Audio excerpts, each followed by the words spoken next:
2023년 6월 30일 아차산 실어봉 174일차 사설을 읽어주는 남자.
(2023년 6월 30일) 경기일보 사설을 읽어드리겠습니다.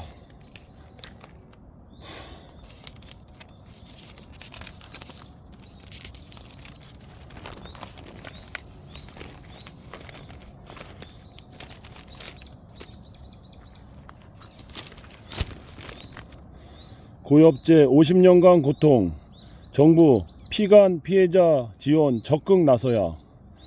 고엽제 피해는 국가범죄이자 국가폭력이다. 민간인 고엽제 피해자에 대한 방치는 명백한 불법행위로 국가가 책임져야 한다.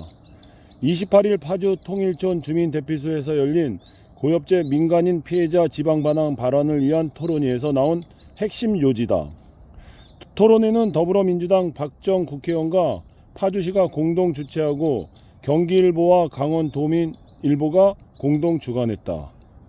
이 자리엔 파주와 철원의 민간인 고엽제 피해자가 참석해 생생한 증언을 했다. 후유증인지도 모르고 수년간 고통스러운 세월을 보내온 이들은 이제라도 정부가 피해 보상을 해 억울함을 풀어줘야 한다고 강조했다. 주한미군은 식품통제계획이라는 작전을 세워 1967년 시범 살포를 시작으로 1968년 5월부터 본격적인 고엽제 원액 315드럼 분량의 철책선 전방 100m와 전술도로 30m 주변에 집중 살포했다.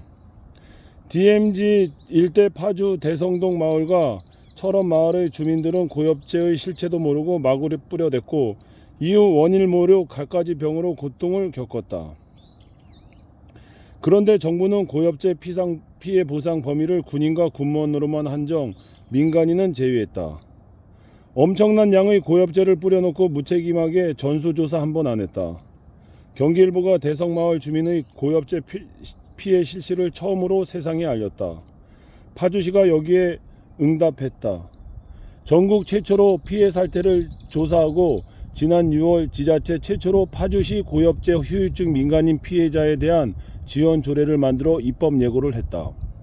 정부가 관련법을 개정해도 시행까지 시간이 많이 걸리고 피해 주민들의 나이와 질환이 감안할 때 지원 근거 시급한다고 판단해 조례를 서두는 것이다.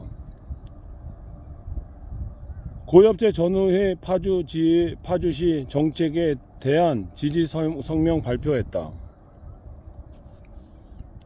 여기에 박정 의원이 진실 화해를 위한 과거정리법 기본법 일부 개정안을 대한 발의 고엽제 피해 민간인 지원의 밑바탕을 마련했다.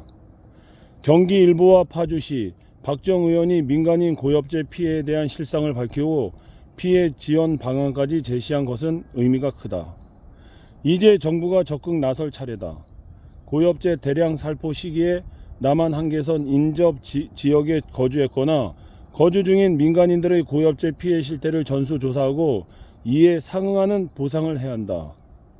국가보훈부와 정부 고엽제 살포와 피해 사실을 인정하고 1993년 지원을 위한 관련법을 제정했다. 지원 대상자에서 민간인 피해자를 제외시키고 방치한 것은 도저히 이해와 납득이 어려운 처사다. 정부는 고령의 피해자를 감안해 한시라도 빨리 피해 지원 대책을 마련해야 한다. 오늘의 사설이었습니다. 행복한 하루 되십시오. 감사합니다.